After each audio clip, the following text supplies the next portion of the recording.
and welcome to the debate. I'm your host, Maqbool, with you at PTP World. In today's show, we're going to be taking a look at what is developing in the country in the upcoming elections. When we talk about, of course, what has been going on in the courts, an important discussion that is happening is surrounding the issue of disqualification, the lifetime ban versus 5 years disqualification, something, of course, that has impacted top leaders of different political parties and has been under discussion for quite some time now. And the court has resumed hearing on the matter, and the Chief Justice of Pakistan has been looking into it and also said that he wants to see clarity on the matter in terms of what really is the Constitution saying on this and what will be the interpretation of Article 62 and 63, particularly when it comes to judging someone, and then also in terms of making sure that they are able to move ahead in an Islamic way, according to the Chief Justice of Pakistan. The lifetime disqualification ban goes against Islam in terms of the kind of repentance and the path of forgiveness and changing oneself that exists within the religion. So we're going to be taking a look at what this means in terms of the political language that is being used and the way that different political parties and their leaders can perform, and what sort of aspects exist in terms of punishments for certain crimes and issues with regards to politics and others, and what sort of discrimination exists in terms of whether or not someone is given the chance to come back in politics or not. So this comparison is being discussed in the courts these days, and we're going to be taking a look at what this means and the impact that it has on the current political scenario of the country. In our next segment, we're going to be taking a look at the PPP's agenda that has been given by its now prime ministerial candidate, Mr. Bilawal Zardari, who has spoken about the 10-point election manifesto that they are talking about in terms of what is going on, in terms of what will be the way forward by the PPP. Whatever aspects have been discussed within this 10-point agenda would also be part of our focus as to how they will impact the political party and their future and their chances of success in these elections, but also in terms of whether or not this can actually comprise as a proper manifesto, and what will be its comparison with other political parties, since nothing of the sort has yet come in from other political parties also vying for the top spot. So we're going to be taking a look at that in particular focus, especially in terms of what the PPP strategy remains in different parts of the country, especially including the province Punjab, where reportedly a few top leaders of different political parties will be joining the PPP. So we're going to be taking a look at these developments in our second segment of the show today. For this and more, as always, in the studios, I've been joined by senior analyst Farrukh Pitafi and Faisal, and we've been joined online by Barrister Safi, Ghauri, who's the legal expert and political analyst. Thank you very much, Barrister Safi, for joining us and being a part of the debate. And we'll start off with the first segment with reference to what is going on in the courts and the question of disqualification for life versus 5 years.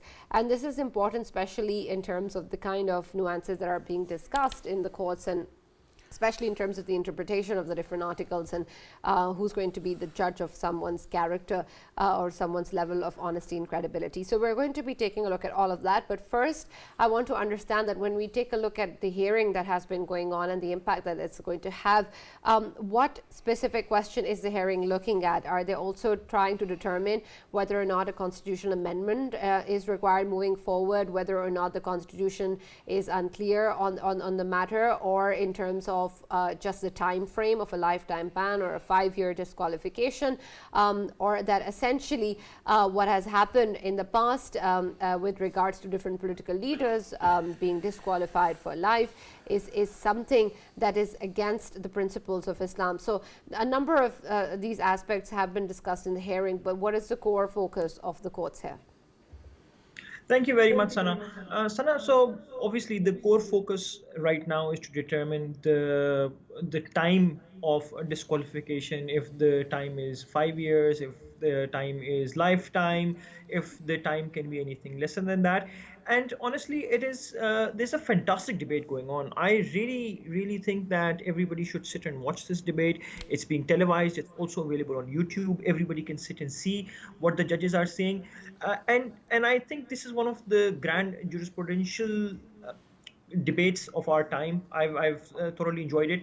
It's because on the one hand, we have a judgment that was given by some of the former Chief Justices. These include Chief Justice Saqib Nisar, Azman Saeed, Umar Ata Bandial, Justice SN, and also Justice Sajad Ali Shah in the Samiullah Baloch case, which stated that 62(1)(f is disqualification for life. So and that was a very comprehensive judgment explaining in detail why they believe that all people who are politicians should be held to a higher standards, and even then Islam was brought in. And the context of Islam being brought in was, by the way, inserted by Ziaul Haq when he inserted Article 62(1)(f) and the words Sadiq and Amin, in which he wanted or Islamic tinge to the constitution. That's besides the point. I mean, so on the one hand, we have some of the former chief justices who gave their legal rationales on what governance should be like, what should qualify as qualifications of a parliamentarian, and what should be the disqualification. And then we have the present bench, which is once again having a fresh look at the entire judgment from an entirely new perspective. And that new perspective is really fascinating because it addresses questions of Islam, which are very important, but then it also brings up very rational questions. So, for instance, something that I particularly enjoyed that was brought up by Justice Mansoor was a question that, if how is it that a person can be disqualified for life on a civil wrong, let's say, not paying your full taxes or not having a proper declaration on your tax returns, something of the sort. How can a person be disqualified for civil wrong but not be disqualified for life for a criminal wrong such as murder or kidnapping, provided that person has then fulfilled the due sentence, like say they've paid diyat and or for that matter, even if they've gone to jail and then they've finished the sentence. So and the question of how disqualification in itself is a punishment. So if a person has committed a wrong and they've been punished for it, can disqualification then be imposed upon them as an additional punishment? So the law of double jeopardy sort of comes in here, that and it's beautiful. The debate, Sana, was absolutely fantastic because they looked into the one of the most basic concepts of law, which is that no man can be punished twice. They looked at laws of the US, of the UK, about what comprises double punishment, and if double punishment can even be meted out on humans. And this really brings me to a very important point as to how progressive the Pakistani constitution is, because the Pakistani constitution does not allow double jeopardy, as opposed to, for instance, the US constitution, which lays down limits on what double jeopardy is. The Pakistani constitution is very wide that way. But also the sad aspect of this entire debate is that I see once again the court having to decide this. The fact that this is neither written on the constitution nor was there any secondary legislation done on this. This is a question that pertains to the parliamentarians. And it's very surprising that the parliamentarians themselves have never sat down and legislated on it. And the court has also pointed the fact out that they once again have to sit down and make the law. The job of the Supreme Court is to interpret the law, but once again, this will be lawmaking, a very standard common law function in a lot of countries, one that the Pakistani Supreme Court has always shied away from. But unfortunately, as we have seen countless times and discussed many times on your show as well, Sana, unfortunately, once again, the court has been dragged into a problem that is not its problem, and now the court has to determine what is going to happen with the rest of the country. So, fingers. Absolutely. Yes, fingers crossed for sure. But Faisal, when we take a look at the scenario right now, it seems, of course, as Barrister Safi was saying, that at the end of the day, it is boiling down to what the Parliament should have perhaps also looked into. But when we take a look at what is being discussed, and especially the nuances with regards to the interpretation of the different constitutions and the way that different political parties are also involved and motivated in terms of what really will be the stance in terms of lifetime disqualification or 5 years disqualification, then how is it that in the current given scenario will we be able to move forward now moving towards elections as well in strengthening the role of the parliament instead of the judiciary playing this crucial role at the moment? Excellent question, Sana, and obviously we are here talking about the very limited time we are still with, heading towards the elections. Of course, it's going to be 8th of February this year, and before that, of course, it's a very limited time, and in this time, deciding all of these things, it would be a mammoth task for not only all of the political parties as well, they are waiting for it, but of course Supreme Court as well at the same time. And this debate going on at this hour, it's of course quite confusing at this hour, because the decisions should be coming very fast, so that the political parties, they can take their future course in terms of how they are going to of course go towards the election, in terms of campaign, how they are going to campaign about it. If we talk about, of course, this certain case about Mia Muhammad Nawaz Sharif, who's been 3-time Prime Minister of the country, and he wants to see himself as the 4th time, and his party does the same, as they want him to be the next Prime Minister. So of course it would be a lot of a lot of clarity for him as well, and for his party as well, and the voters as well on the ground, because if they will see him becoming next Prime Minister, of course they will be thinking about their party in a very different context.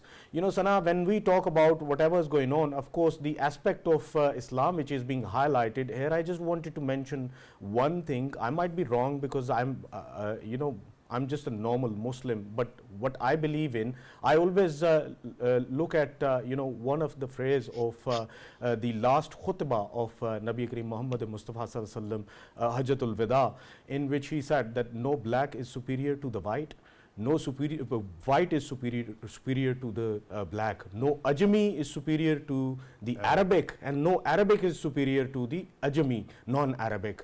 The only difference you would be having, the way you would be judged, is through your piety, your taqwa, how you deal with the things, and how superior your own faith is. When I say this, I say that a person, I mean, for a normal person, it's okay to accept his forgiveness, and yes, let him go and have his life. But a person who is going to be chosen as your leader, and the one who's going to lead you, lead the people, I mean, for him, of course, extraordinary power should come with the extraordinary scrutiny. And in that context, I must say that a person who's going to lead me, of course, he should be superior to me in terms of taqwa and in terms of piety, because that's how he can be trusted with the maximum power he is going to get. So this is how I assess it, and this is how I see it.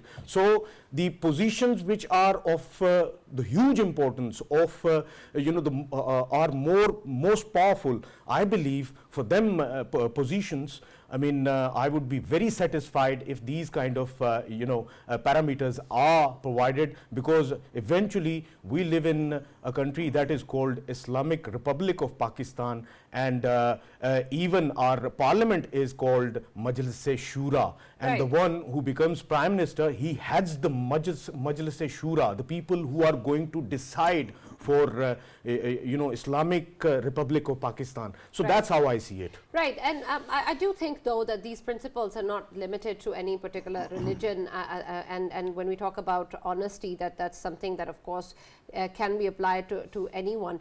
And I want to still understand though that when we talk about all of these aspects that are there or should be there within a particular leader, and we talk about having good character, is this still a vague statement to make, Farrukh, when we say that we have to establish that the person is of good character? What is that statement essentially looking at?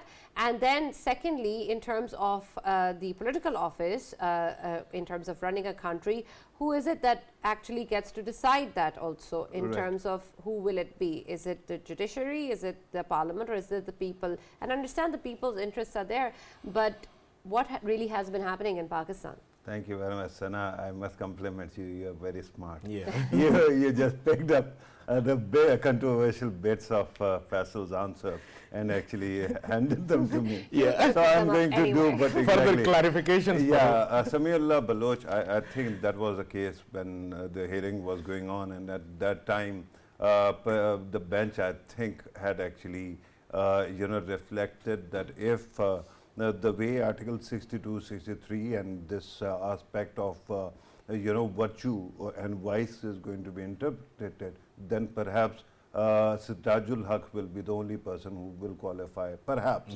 for the public office, right? Nobody else. So it reminded me of something very interesting when Sirajul Haq during MMA's time was the Minister of Finance in Khyber Pakhtunkhwa government. At that time, he went to a place, a mosque where he actually used to travel by bus or wagon, and he would actually, go to that place and meet the public. So somebody actually came to him and asked, my son doesn't have a job, so can you do something to get him a job? Samiullah Sahab said that, Sirajul Haq Sahab said that, guess what, my own son is also unemployed. So he answered that, then why are you in this profession? Come join me on my side, because then you are not delivering what was supposed to be, right? Right. The biggest problem with the example or the citation that Faisal came up with is the confusion of, spiritual and temporal.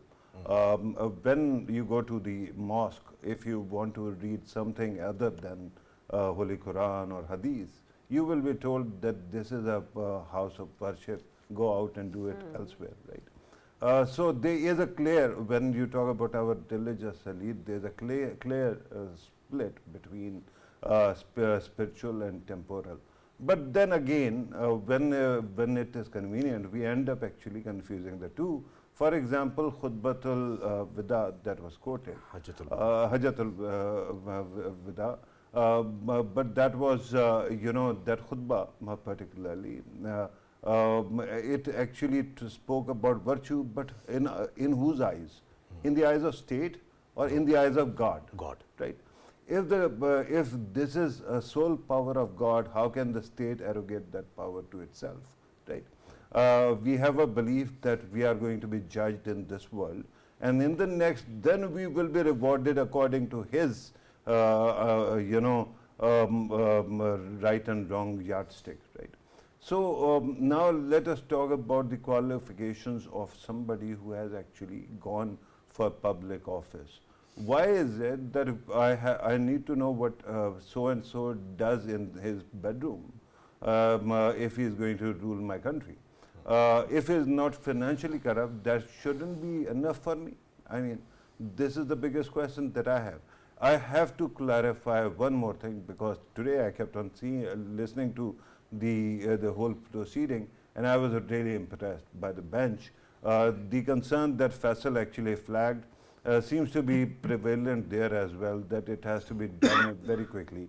It is something which is very close to my heart, because I believe that there is incredible pendency, and all these political issues actually keep on taking a lot of time of the Honorable Court, and in the end then pendency keeps on increasing. Remember that there might be people who are on death row, there are people who are actually suffering just because they stole something very small, but they are languishing in jail for decades, and because the case is not being heard. So that pendency also is something there. So I saw that the Honorable Court, the bench actually wanted to accelerate the matters, but then you have lawyers who want to take their own time, right? And there were, when an honorable lawyer was asked to actually quicken the pace, and he was asked to jump to the conclusion, then he brought the entire proceeding back to his page 2 of his 6-page, notes, and then he started arguing again. The biggest problem is when these matters go to the court, they are going to be actually handled in the court, and their arguments have to be heard. Now, this is unfortunate, that disqualification matter. And by the way, let me also clarify one thing that Faisal attributed to the court the other day, and that was regarding, the importance of tawbah or penitence.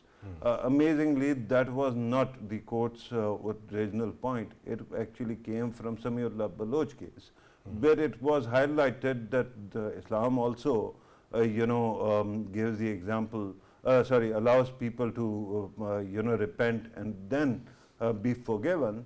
And yet, there was no procedure laid out how that would be interpreted in the view of law. And here, somebody I have been critical of in the past actually came up with a very good question. Justice Munib actually, his questions were on the point actually, and he was saying, how do you actually operationalize this idea?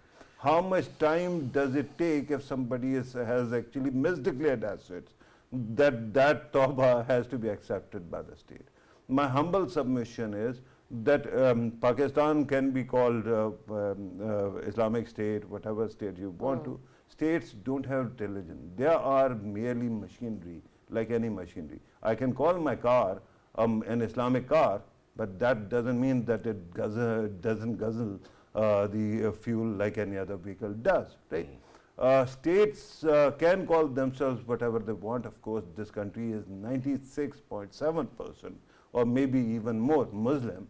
So you don't need to actually write it or tattoo it on everybody's head that we are Muslims. We already know that bit. The point is that when you try to actually drag religion into politics, the biggest problem is that religion is the one that suffers. Islam has its own ijtihad store. But right now, the argument that my Wadi friend Faisal made is exactly the interpretation that were made mostly by General Zia's time, right? That too was an ijtihad. Now, it is my faith to believe in Quran, Hadith, but I don't need to actually believe in General Zia's edicts just to be a good Muslim, right? Frankly, any law that is subjective and actually has the power to restrict the range or limit of public's representatives should not be there, and this is my biggest problem. Sana, just the one-liner.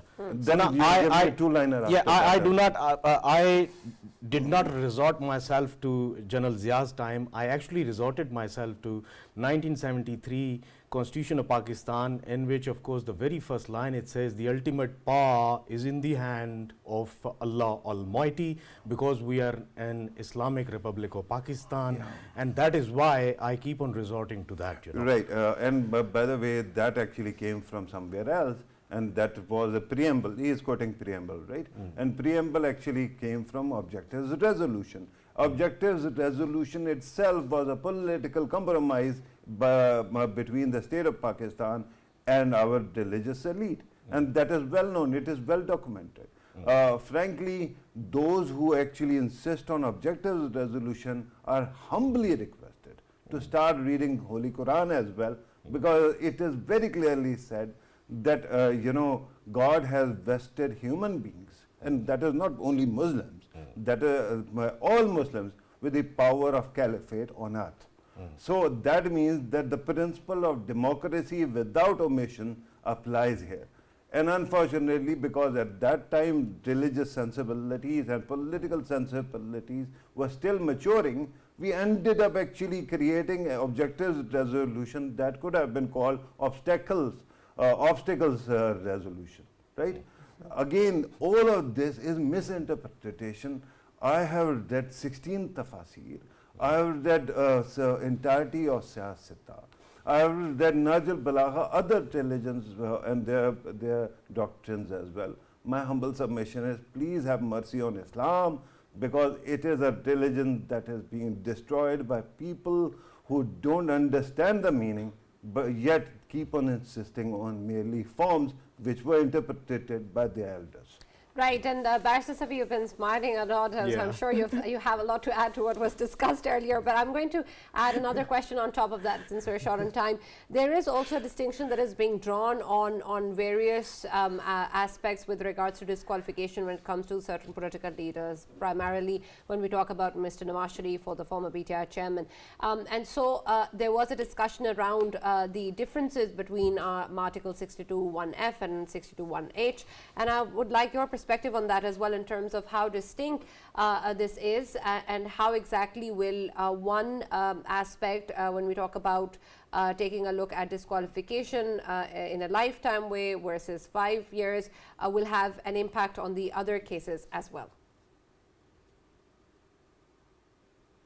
And I was smiling and I was enjoying myself because this I'm is sure you were. quite. There are just two things that I want to add here. Both of the things that were mentioned by the honorable courts to substantiate what was just being said. Firstly, the fact that Chief Justice Qazi Faiz Issa mentioned that there were many people who were enemies of Islam, who were actually waging war against Islam, and we know who they were, who then converted to Islam and they were made caliphs. So a disqualification, sort of something, their character, sort of like a crime, if you were, could not be sufficient to disqualify them from ruling office if they were to actually accept Islam in its true form. Firstly, secondly, understandably, of course, Pakistan is a Muslim country, predominantly Muslim country, and Pakistani constitution says that it is an Islamic state. But the Article 62 and 63 clearly does not cater then to our non-Muslim members. How are they supposed to be Sadiq and Amin? What is Sadiq and Amin then? Is a person who does not believe in Allah, can that person then be considered to be Sadiq and Amin as well? So and these are questions then that the mullahs will have a serious problem with, because they will say, no, the truth is that there is only one Allah and Muhammad was his prophet and Islam is only two religion. So I think we really need to take a step backward and try and understand that we should be differentiating our religious rulings from our legal rulings, and trying to at least trying to differentiate the roles of judges, the roles of lawmakers, and the roles of the executive from those of the religious clerics, because maybe these rules would better apply to the rules of piety, the rules of being better than and having more taqwa, might be better applied to our local neighborhood imam who we pray behind. But I'm not certain if they're equally applicable to the idea of a legislature. Secondly, as far as your question is concerned, it does mention 63(1)(g), H, I, and J. This was discussed at length because they have different time limits inserted in between them that range from 2 to 5 years, and therefore their gradations refer to the severity of the wrong that they entail.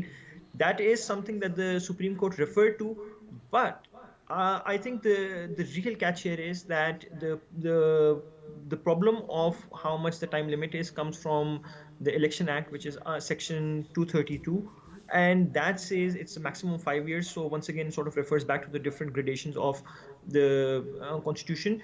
And at least right now, there is a consensus amongst the lawyers that the Election Act 2017 is prospective in nature. It is not retrospective in nature. So you cannot undo an existing law. You cannot undo the Election Act, and you cannot undo section 232 of the Election Act. That is definitely going to be a problem. So even if it was decided that disqualification is not for life, even if that was held, the Election Act would still be a problem, and that is something that the Supreme Court will definitely struggle to tackle tomorrow. I am definitely on my tiptoes trying to see how they address that issue. Right. All right. Okay. So now we're going to be taking a look at the political parties in a closer focus in terms of all that is going on, and we would be moving on to talk a little bit about the PPP as well. And Faisal, while of course all of these dances are continuing in the courts with regards to what is going to happen, there's also of course the pre-election campaign that is going on, and with different political parties that are coming forward with their own ways to get more voters. We've seen the PPP at least give in their own 10-point agenda, something that we still really haven't seen anyone else come up with. And you earlier also had some comments prior to the show as to what really is the 10-point agenda. So let's start with that. Yeah, Sana, if we obviously, if we look at today's, People's Party's 10-point agenda, I mean, we know that Farrukh has been highlighting it, since so long that none of the political parties is coming up with the manifestos. And still, I mean, before the program started, me and Farrukh, we were talking about it, that can it be considered as manifesto, or is just the agenda, election agenda, It is social sector agenda. Yeah, social sector agenda. Part of manifesto. A part of manifesto. Still, I mean, People's Party did not come up with its manifesto as was required by, of course, Farrukh and myself as well, because we have been. Neither did any other party. Because if any of these parties is democratic enough and following the democratic norms, I mean, as we always consider the Western democratic parties as the precedents to be followed, then them parties, they always come up with their manifestos, and their manifesto teams are working 24/7 to make sure that their people are given what they are requiring from their political parties. This is not taking place in Pakistan. If we talk about the political parties, they are busy in politic gimmicks and politics, and of course how to win over their foes, and that is how they have been obviously going on so far. But if we look at People's Party, one thing is for sure, that Father President has nominated his son as Prime Minister for the coming future, which is at least there is some clarity now for the voters of People's Party, that somehow if they are going to vote on the voting day, they will keep in their head that if they vote for People's Party, then ultimately they are actually voting for Bilawal Bhutto to become next Prime Minister, and that's how it is going to be for the People's Party's voters. Whether it is getting accepted by masses throughout the country, that is another debate. But as long as, if we are talking about, of course, the interior Sindh and or few of the urban Sindh areas, then I can understand that they have the position to win the election once more, as they have been winning the previous elections, as we have been seeing them, since long, that they have been doing it. Once more, we will see them. And if we talk about Balochistan, they have been working really hard in Balochistan, and somehow they will be able to get seats from there, and to some extent they might be able to form a provincial government in Balochistan. But overall, throughout the remaining Pakistan, I don't see that would be digested throughout Pakistan, in terms that if we talk digested by whom? Digested by the people when it comes to, of course, if they're Punjab. voting, why would they not digest? In Punjab, of course, Punjab PMLN is working really hard, and rest of the other parties, they are working really hard in Punjab. When it comes to KPK is entirely a different dimension of next coming up politics and coming up elections. It is entirely different, and nobody knows what's going to happen in KPK. So to me, I think somewhere down the line, one success we have achieved, that we have been asking for manifestos, and at least we have the agenda that is actually coming to us on our table to discuss, and it is a sort of an extension to Roti Kapda and Makan, I would say. But let's see what other political parties have in their buckets for us. When you say extension to Roti Kapda Makan, you seem a bit disappointed when No, you say I'm that. not. No, by the way, what was Asas program? Was it not Roti Kapda Makan Plus?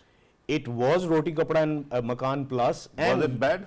It was not bad at all. Thank and you. essentially, Roti Kapda Makan are important aspects. But all right, let's also talk a little bit about Punjab in particular as well, with the PPP and other political parties. And as you've mentioned, Faisal, and as it has been historically also a very important place when it comes to elections. And we have seen that, of course, this is something that all political parties are vying for. And with the PMLN leader, Mr. Nawaz Sharif, back in the country as well, of course, there's a lot of factors that are being involved.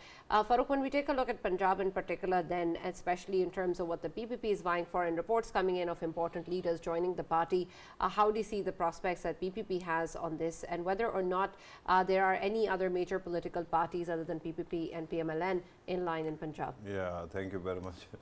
But you changed the question, Sana.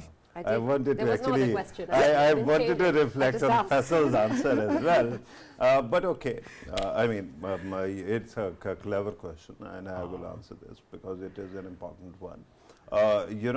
People's Party has been subjected to a kind of prejudice when it came to Punjab. It was this province where it was created. And I can tell you, having seen all political parties working in government, more or less they have the same way of delivery. And why is that? Because they use the same vehicle to deliver, that is bureaucracy. The biggest myth in this country is that politicians or dictators rule the country. It is essentially the same bureaucrats which are very capable, but who are the same people who keep on delivering no matter what, right? Now, every leader that actually evokes a lot of anger within our state apparatus is bound to get a lot of negative traction. Bhutto Sahab was one example. We are seeing another example in the making, and I am sure that one generation later, we will be talking about PTI in the same way, right? Regarding People's Party, for 3 decades or 4 decades or 5 decades actually, there has been this impression that perhaps People's Party is a bad party. It is a party of criminals, right? It is how Punjab's narrative was actually, it played out. And sadly, I mean, remember 20 years ago, the narrative was the same. The binary, corruption, anti-corruption was the same. But there was another person on the other side. On one side was People's Party, on the other side was Mian Nawaz Sharif. Right? Now it is PTI. And the script hasn't changed. But what has changed is now the person who was accused of corruption before, who used to accuse others of corruption, is also being accused of the same thing and is essentially disqualified so far, right? I think that in Punjab, there is a deception to new ideas. And there are two things that are very interesting. Faisal actually between the lines pointed to something very interesting, and when he was talking about, father has nominated son, right? So it essentially comes back to the question of political dynasties. And this is a question that I put to General Pervez Musharraf when he was the president, and he actually introduced something similar to this question of Sadiq Amin. He actually asked people to produce their degrees to run for public office. True. And at that time, fathers could not qualify, so their sons actually entered politics. And I said, what have you done? You have brought the same people, their next generation. He said that the father was not qualified in Pakistani schools, but the son is Oxonian or has returned from Harvard. So we have essentially improved the quality of discourse. Whether it was so or not, I don't know. But that was something that was interesting. Now, dynasty is something that you have to work with. It is everywhere. In India also. Of course, there was a reaction, and that's why Rahul Gandhi is not in power. But dynasty continued. In America also, what were Kennedys? Another Kennedy is, by the way, returning for public office now in America. And various other countries also. Clinton similarly. Right? The point is, dynasty is something that actually points to the lack of capacity of democracy to break monopolies. But having said that, there is another very important thing that you have to look at. What happens, Sana, if you don't use a muscle? That starts decaying, right? When I was my daughter's age, at that time, what were the names that were dominating Pakistan's political culture? Not caste, names. Benazir Bhutto, Mian Nawaz Sharif, and by the way, Imran Khan also, even though he was not a politician, but he was a national star, right? Now my daughters are as big, as same age, but who are the names that we still contend with? Of course, with Benazir's name came the name of Asif Ali Zardari also. Then Mian Nawaz Sharif and Imran Khan. What has happened? Generation X and Generation Y. And now we have Generation Z. These two generations have been skipped. And because they are not in power, we have not been able to revise the quality of democracy, even in the parliament, even within the limited circles where power is vested. And I think that with Bilawal, at least I get one thing, and that is clarity. By the way, there was clear divide between the party. If you have seen 27th December speech by Asif Ali Zardari and Bilawal, where he nominated himself, Zardari Sahab did not mention his candidature at all. So today, when he nominates him, at least it shows that Bilawal is moving forward and putting the entire party together. My point is, people of Punjab, I don't know whether PTI's voters are going to, their votes are going to transfer to People's Party. I don't know whether PMLN will also do it or not. I think that there is too much bias, and amazingly, yesterday you and I, Sana, was sitting next to somebody with the friend of ours, and we mentioned Bilawal, and there was a blowout. And I was thinking that we all come with a programming, right? And we have to learn to break that cycle of programming. Sometimes we don't. And this is the biggest problem. All political parties are more or less the same.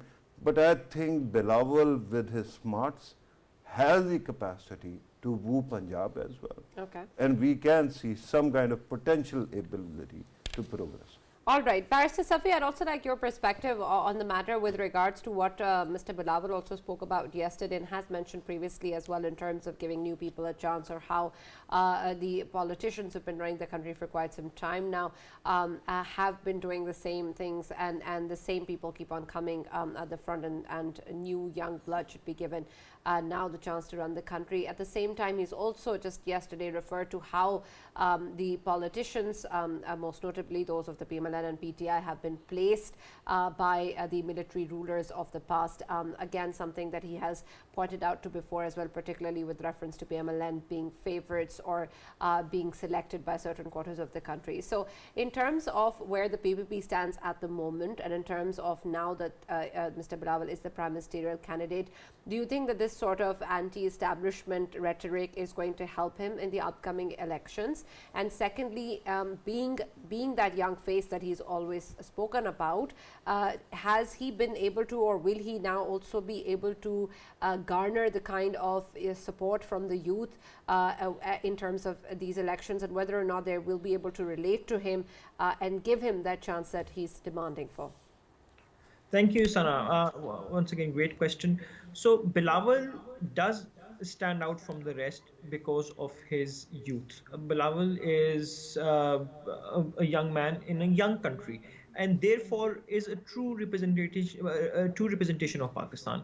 The people who have for a very long time been ruling Pakistan are now in an age bracket that hardly any Pakistanis are.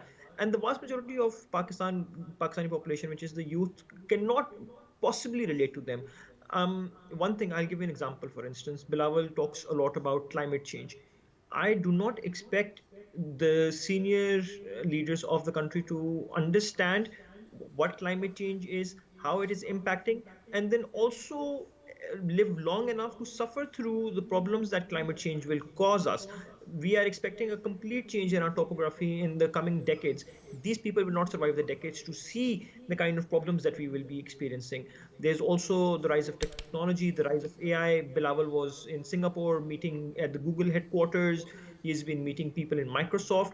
These are things that the youth notices. Imran Khan, Nawaz Sharif, Zardari, all of these people probably have no clue about what these companies do, let alone going and having meetings with them. And if they were to have meetings, they would probably not know the first thing of how to Right, I understand converse. that, but you mentioned Asif Ali Zardari. Do you think that whatever Mr. Bilawal is capable of, he can also do that in terms of the relevance that Mr. Zardari still has in the party and in his decisions, or will he be able to escape that sort of influence that exists?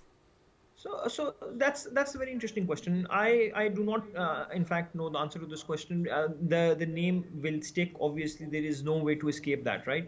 They are a family.